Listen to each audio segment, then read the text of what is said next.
शासन कृषी विभाग यांच्या वतीनं मी श्रीकांत पाटील सहाय्यक कृषी अधिकारी सर्वप्रथम तुमचं सर्वांचं स्वागत करतो। आज वक्ते भरपूर आणि वेळ कमी असल्यामुळे मी तुमचा जास्त वेळ घेणार नाही आहे।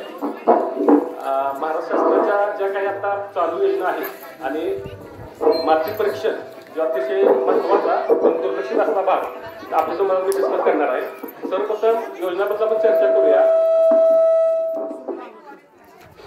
तर सद्यस्थिती 2024-25 या वर्षामध्ये आपल्या जवळपास 30 ते 35 योजना चालू आहेत, ज्यामध्ये आता सर्वप्रथम बघितले तर ठिबक सिंचन आपल्याला 80% अनुदानावरती आता योजना चालू आहे, ज्यामध्ये 55% केंद्र शासन व 25% राज्य शासन असं मिळून 80% अनुदान आपल्याला ठिबक सिंचनसाठी मिळतंय। तसेच स्प्रिंकलरसाठी नंतर महात्मा गांधी ग्रामीण रोजगार हमी योजनेअंतर्गत आपल्याला गांडूळ, नाडे, फळबाग लागवड, बांधावरती सलग यामध्ये कमीत कमी 20 गुंठ क्षेत्रावर जास्तीत जास्त 5 एकरावरती क्षेत्रावरती आपल्याला लागवड करता येऊ शकते। आणि जवळपास फळबागामध्ये 30 ते 35 प्रकारची फळझाडे, 4 प्रकारचे मसाला आणि 4 प्रकारचे फुलपिके अशा पिकांची आपण त्यात अंतर्भाव केलेला आहे। यामध्ये आपल्याला 100% 3 वर्षासाठी अनुदान मिळतंय, ज्यामध्ये पहिल्या वर्षासाठी आपल्याला खड्डे काढणे, झाड लावणे, नंतर पाणी घालणे, अंतर्मशत करणे यासाठी व दुसऱ्या वर्षासाठी, तिसऱ्या वर्षासाठी तसेच खड्डे, मशागत, पाणी घालणे आणि निगा करणे या 3 वर्षामध्ये आपल्याला 100% म्हणजे 50%, 30%, 20% असं आपल्याला अनुदान मिळून जाते। त्यानंतर यांत्रिकीकरणामध्ये 3 योजना आहेत, ज्यामध्ये RKY, स्टेट मेकॅनायझेशन आणि सब मेकॅनायझेशन यामध्ये आपल्याला मॅक्झिमम ऊस तोडणी यंत्र ज्याला आपण 35 लाख रुपये अनुदान आहे आणि मिनिमम डिबलर म्हणजे पेरणी यंत्र यामध्ये म्हणजे पेरणी यंत्र, ट्रॅक्टर, ट्रॅक्टरची अवजारे, चाप कटर वगैरे यासारख्या योजनेसाठी आपल्याला त्यामध्ये अनुदान मिळून जातं। त्या स्टेट मेकॅनायझेशन, सब मेकॅनायझेशन आणि RKY नंतर बी बियाण्यासाठी NFSM मध्ये आता सध्या स्थितीमध्ये NFSM ऑइलसीड आणि ऑइल पंप यामध्ये आपल्याला उन्हाळी भुईमुगाचे बियाणे आपल्याला उपलब्ध झालेलं आहे। ज्यांना कोणाला उन्हाळी भुईमुग असेल त्यांच्यासाठी संपर्क करा किंवा पावसाळ्यामध्ये खरीप सीझन मध्ये ज्यांना भुईमुगाचे किंवा सोयाबीनचे बियाणं पाहिजे असेल त्यांनी सुद्धा अर्ज केला तर आपल्याला चालतंय। आपल्या त्यानंतर शेडनेट, ग्रीन हाऊस, नंतर मधुमक्षिका पालन, पॅक हाऊस यासारख्या भरपूर योजना आपल्याकडे चालू आहेत। जवळपास 30 योजना आहेत, त्यामुळे सगळ्या योजना डिटेलमध्ये सांगायला गेलं तर वेळ लागणार आहे। मी कमिटीला विनंती करतो की त्यांनी सेपरेट एक कार्यक्रम ठेवावा, जेणेकरून आम्हाला एक व्यवस्थित वेळ मिळेल प्रत्येक योजना न्याय आणि शेतकरी न्याय सांगण्यासाठी। फक्त आता धावती योजना सांगतो आणि अत्यंत दुसरी एक महत्वाची योजना म्हणजे सगळ्यांना आपल्याला माहित असावी की गोपीनाथ मुंडे शेतकरी अपघात सानुग्रह विमा योजना। यामध्ये काय करतं, शेतकरी एखादा दुर्दैवाने शेतकऱ्याचा जर मृत्यू अपघाताने झाला तर त्याला सरकार फुलाची पाकळी म्हणून 2 लाख रुपये त्याला मदत म्हणून देतं आणि अपघातामध्ये ज्यांचं अपंगत्व आले आहे कायमस्वरूपी त्यांना सुद्धा सरकार 1 लाख रुपये मदत देतं। आता ही मदत कशी मिळते, ज्यांचा अपघात आपण रस्ता अपघात असेल, गाडी, कार, रेल्वे वगैरे किंवा सर्प दोष असेल, विद्युत दोष असेल, वीज पडून मृत्यू होऊन दे किंवा शॉक लागून दे, बुडून मृत्यू होऊन दे, प्राणी हल्ला असू दे, कोणत्याही प्रकारचा ज्याचा पोलीस स्टेशनमध्ये नोंद अशी अपघाती मृत्यू होतो, अशा अपघाती मृत्यूमध्ये ज्यांचा मृत्यू झालाय त्यांना सरकार 2 लाख रुपये मिळतं। फक्त घटना झाल्यापासून 30 दिवसाच्या आतमध्ये आपल्याला कल्पना द्यायची आहे की अशी घटना झालेली आहे। त्यामध्ये आपल्याला काय लागणार आहे, वयोमर्यादा फक्त मिनिमम 10 वर्ष, मॅक्झिमम 75 वर्ष एवढ्या वयोगटामध्ये असत आहे। जे शेतकरी ज्यांच्याकडे सातबारा आहे त्या शेतकरी प्लस त्या शेतकऱ्यातील इतर एक कुटुंब असे 2 शेतकरी म्हणजे ब्लड लाईन मध्ये म्हणजे शेतकऱ्यांचे आई वडील, शेतकऱ्यांची पत्नी, शेतकऱ्यांची मुलं, शेतकऱ्यांची सून यापैकी कोणत्याही जर व्यक्तीला दुर्दैवाने जर अपघात झाला तर ह्या अपघाताचा लाभ आपल्याला मिळू शकतो। किंवा एखाद्या अपघातामुळे जर एखादा डोळा गेला, अवयव गेला, हातपाय गेलं तर त्यांना सुद्धा 1 लाख रुपये आपल्याला मदत म्हणून देता येऊ शकते। फक्त त्याचं स्वरूप हे अपघाती असावं, नैसर्गिक मृत्यू म्हणजे अटॅक वगैरे जर आला तर त्याला ते लागू नाहीये। फक्त घटना झाली असलं ते कुटुंब दुःखात असतंय। आपल्या जवळ आसपास जर कुठं झालं असेल तर त्याची कल्पना आम्हाला द्या, 30 दिवसामध्ये आपण त्याचा प्रस्ताव तयार करून आपण देऊ शकतो। ह्याला कागदपत्र काय लागणार आहे तर 7/12 खाते उतारा, आधार कार्ड, बँक पासबुक आणि दवाखान्यातर्फे त्यांचं PM रिपोर्ट असेल किंवा मृत्यू दाखला असेल, पोलीस स्टेशनमध्ये FIR, इन्क्वेस्ट पंचनामा, बाकीच्या ज्या डॉक्युमेंट आहेत ते आम्ही तुम्हाला नंतर सांगू। तर ह्या कृषी विभागाच्या योजना आहेत आणि अशा भयानक अजून योजना आहेत, तर त्याची मार्गदर्शनासाठी आपण सेपरेट शेती शाळातर्फे आपण माहिती सांगणार आहोत। आता दुसरा महत्वाचा विषय आहे की माती परीक्षण। माती परीक्षण हा अत्यंत महत्वाचा पण तेवढाच दुर्लक्षित असलेला विषय आहे।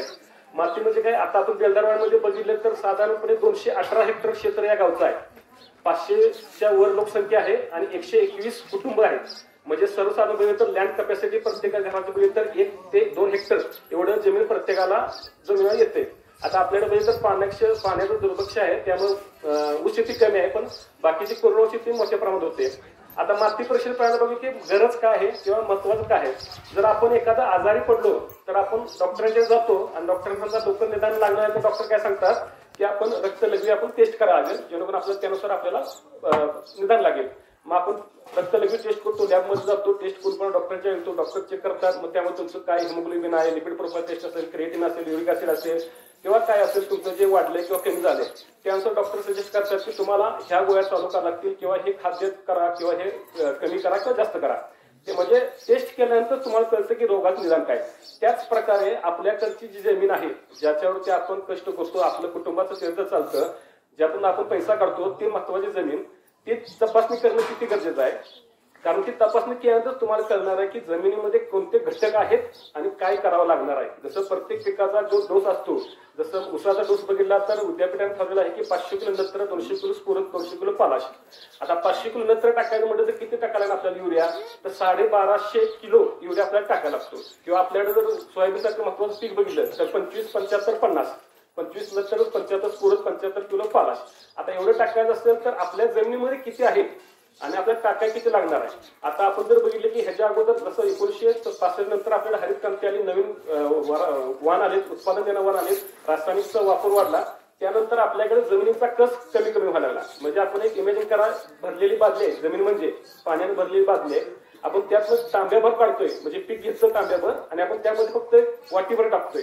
वर्षानुवर्ष असं झालं असल्यामुळे जमिनीचा कस कमी व्हायला लागलाय. अगोदर फक्त जी शेणखतावरती जी शेती व्हायची, आता ट्रॅक्टरवर जर खतं टाकली तर आपल्याला ते उत्पादन घेता येणार. म्हणजे जे बेनिफिट फॉर रेशो आहे, जेवढा आपण घालतोय आणि जेवढं काढतोय ह्याचा मेळ बसना. त्यामुळे प्रत्येक शेतकरी ओरड करायला लागलाय की शेती ही परवडण झाली आहे आणि हाच संदेश पुढे जायला आहे. पुढची पिढी सुद्धा शेती करायला नाही म्हणायला लागली. आता शेती जर फायद्यात आणायची असेल तर काय करायचे, माती आणि मातीचा जो आत्मा आहे, ऑर्गॅनिक कर्ब, सेंद्रिय कर्ब, हा वाढवणं गरजेचं आहे.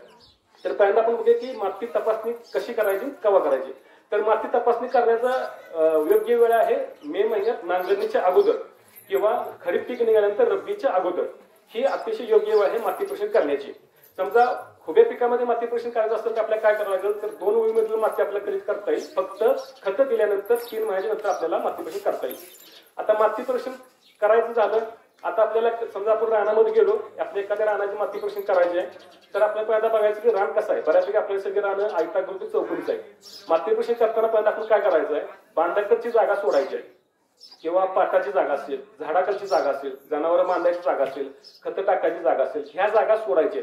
आणि ही जागा सोडून आपल्या रानाच्या लांबीनुसार, रुंदीनुसार एक 7 ते 8 स्पॉट आपल्याला डिसाईड करायचे. जेणेकरून आपल्याकडचे रानं कसे असतात, खालीवर असतात, रानाचा कलर डार्क वगैरे असतो, पोत जमिनीचा खालीवर असतो.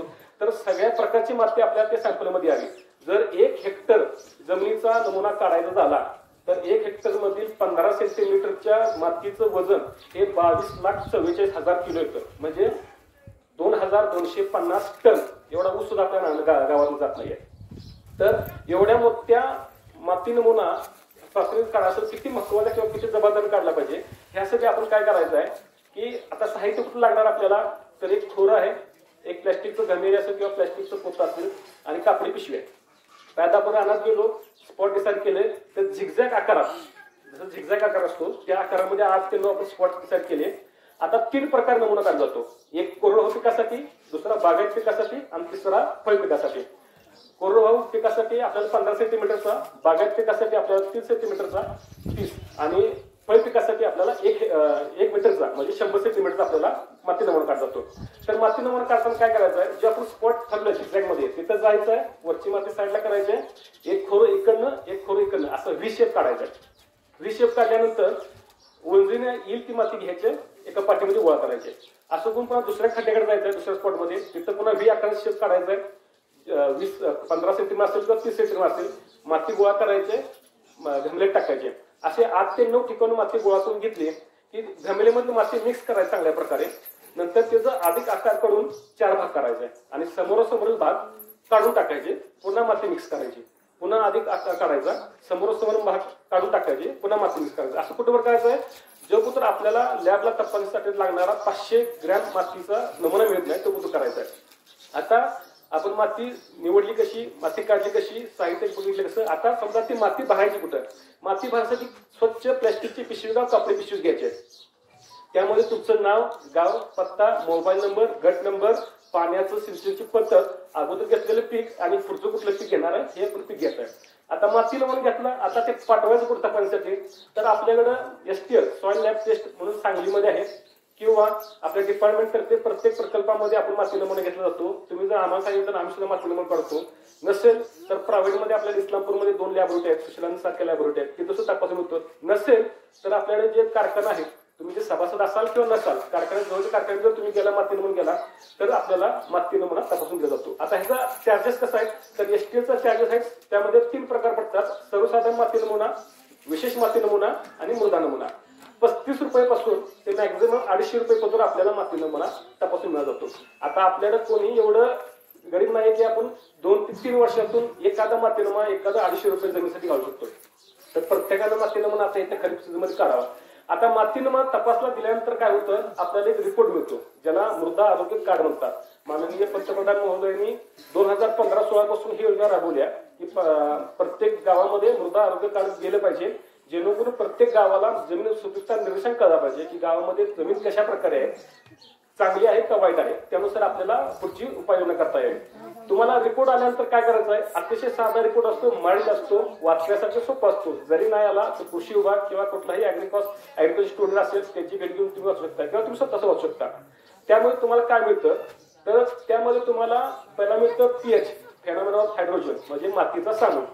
तुमची म्हणजे चांगल्या प्रकारची माती हे 6.5 ते 7.5 pH कुत्र असते, ज्यामध्ये पिकाची न्यूट्रिएंट अवेलेबिलिटी किंवा उपलब्धता जास्त असते. जर 6च्या आत आलं तर ती माती आम्लधर्मी, 7च्या पुढे गेलं तर ते विमुलधर्मी. सुदैवानं आपल्याकडे पाणी नसल्यामुळे ऊस नाही आहे, ऊस नसल्यामुळे आपल्याकडे माती साबूत राहिली आहे. तर मातीचा सामू कशात महत्वाचा आहे की कोणत्या सामूमध्ये पिकांची जे नत्र पालाश अवेलेबिलिटी जास्त आहे हे कळण्यासाठी असतं. नंतर EC electric conductivity, 1 DC Simon प्रति मीटर ही चांगली कंडक्टिव्हिटी जाते की मातीची क्षारता, की जर क्षार जास्त झालं तर मातीला अपटेक जास्त घेता येत नाही पिकांना, ते करण्यासाठी. नंतर होतं की पिकाला 16 प्रकारचे मूलद्रव्ये लागतात, ज्यामध्ये ऑक्सिजन, कार्बन आणि हायड्रोजन हे निसर्गात फ्रीमध्ये आणि मुबलक प्रमाणात आहे. त्यानंतर लागतं मुख्य अन्नद्रव्ये, नंतर स्फुरद पालाश, नंतर दुय्यम अन्नद्रव्ये कॅल्शियम, मॅग्नेशियम, सल्फर आणि नंतर 7 प्रकारचे सूक्ष्म अन्नद्रव्ये म्हणजे लोह, जस्त, झिंक, मॉलिब्डेनम, बोरॉन वगैरे. तर ह्या 16 प्रकारच्या अन्नद्रव्यांचं पुन्हा तुम्हाला टेस्ट करून मिळून जातं की आपल्या जमिनीमध्ये नत्र किती आहे, स्फुरद किती आहे, पालाश किती आहे. आता सर्वसाधारण बघितलं तर आपल्याकडच्या जमिनीमध्ये नत्र उपलब्धता कमी असते आणि पालाशची उपलब्धता जास्त असते. आणि स्फुरद हा बऱ्यापैकी 16 ते 18% हा तुम्ही दिलेल्या खतापैकी हा फिक्स झाला असतो. म्हणजे एकतर तो कॅल्शियम बरोबर किंवा अल्युमिनियम बरोबर फिक्स होऊन जातो, म्हणजे मातीमध्ये आहे पण ते पिकाला अपडेट करता येत नाही का, तर ते फिक्स झालाय. मग तुम्हाला ते कळल्यानंतर कळतं की आपल्याला काय करावं लागेल. समजा पालाश आपल्याकडे भरपूर आहे तर तुमचा जो पीक येणार आहे त्या पिकाला तुम्हाला पालाचं डोस कमी करावा लागेल. नत्र कमी आहे तर नत्राचा डोस वाढवावा लागलाय. फिक्स झालेला स्फुरद आहे मग आपल्याला जीवाणूचा वापर करावा लागलाय. अशा प्रकारे तुम्हाला माहिती मिळून जाते. तर अशा प्रकारे आपण जर मातीचा नमुना गोळा केला, लॅबमध्ये दिला, तपासला, तर तुम्हाला जे अपेक्षित उत्पन्न घेणार आहे. जर आता आपण बघितलं सध्याच महाराष्ट्र शासन कृषी विभागातर्फे घेण्यात आलेल्या पीक स्पर्धामध्ये आपले शेतकऱ्यांची निवड झाली आहे, म्हणजे जिल्हास्तरीय, तालुकास्तरीय, ज्यामध्ये आपल्याकडं हायएस्ट 64 किलो गुंठ्याला ज्वारी काढणारे शेतकरी आहे. तेव्हा शेजारी तालुका आहे महाराष्ट्रातील सर्वात जास्त हायएस्ट उत्पादन शुगरकेनचं, एकरी 168 टन, म्हणजे किती झालं, गुंठ्याला 4 टन. म्हणजे हे शेतकरी आपल्याच भागातील आहेत, आपल्याच वातावरणासारखं आहे, आपल्याच जमिनी आहेत, आपल्यासारखंच पाणी आहे. ते शेतकरी काढू शकतात तर आपण का काढू शकत नाही. तर त्यासाठी त्यांचं मेन जी गोष्ट आहे ते जमिनीचा ऑर्गॅनिक कर्ब, सेंद्रिय कर्ब हा त्यांचा 1 किंवा 1.30च्या वर आहे. ऑर्गॅनिक कर्ब म्हणजे काय, जमिनीचा आत्मा आहे. तुमच्या जमिनीमध्ये किती सेंद्रिय घटक आहेत त्यावरती तुमची जमीन किती ताकदवान आहे हे ठरतं. जर तुम्हाला जमीन ताकदवान करायचं असेल किंवा रासायनिक खताचा डोस कमी करायचा असेल किंवा सेंद्रिय खत वाढवायचं असेल तर तुम्हाला निश्चितच ऑर्गॅनिक कार्बन हा वाढवायला पाहिजे. आता 2019 नंतर आपण जर बघितलं कोरोना हा रोग, ज्यामध्ये फक्त 2च फील्ड चालले, एक डॉक्टर म्हणजे मेडिकल आणि दुसरं कृषी म्हणजे शेतकरी, या 2 फील्डवरच फक्त जग चाललेलं. आणि ह्यानंतर प्रत्येकाला कळालं की बाबा सेंद्रिय करणं किती गरजेचं आहे किंवा खाणं आपलं चांगलं किती गरजेचं आहे. त्यामुळं प्रत्येकानं माझं एक आव्हान असेल की येत्या खरीप सीझनमध्ये प्रत्येकाने आपल्या जमिनीची मातीपरीक्षण करा. नंतर आपल्या डिपार्टमेंटच्या योजना आहेत त्या योजनेमध्ये भाग घ्या. आपल्यातर्फे प्रकल्प राबवण्यात येतात. त्यानंतर आपल्याला शेती शाळा होती. प्रत्येक महिन्यामध्ये 2 वर्ग घेतले जातात, ज्यामध्ये पिकाच्या लागवडीपासून किंवा पूर्व जमिनीच्या तयारीपासून काढणीपासून प्रत्येक स्टेजमध्ये आपल्याला बीज निवड कशी करावी, बीज प्रक्रिया कशी करावी, आंतरमशागत कशी असावी, खत निवस्थापन असेल, कीड नियंत्रण असेल याची माहिती मिळते. त्याबद्दल तुम्ही तसं मागणी करा, आम्ही तुम्हाला तसं उपलब्ध होऊन जाईल किंवा तुम्ही तसं फक्त सांगा, आम्ही आपल्या वर्ग घेता येईल. तुमच्या वेळेनुसार तुम्ही जी वेळ दिला सकाळ दुपार संध्याकाळ टाइम दिला त्यानुसार आम्ही करू. ह्या व्यतिरिक्त मी आता जास्त वेळ घेणार नाही कारण वक्ते भरपूर आहेत. जर काही चांगलं वाटलं असेल तर निश्चित घ्या, जर काही चुकीचं असेल ते मायनस करा. मला इथं बोलून बोलायची संधी दिली त्याबद्दल कमिटीतर्फे सगळ्यांचं धन्यवाद.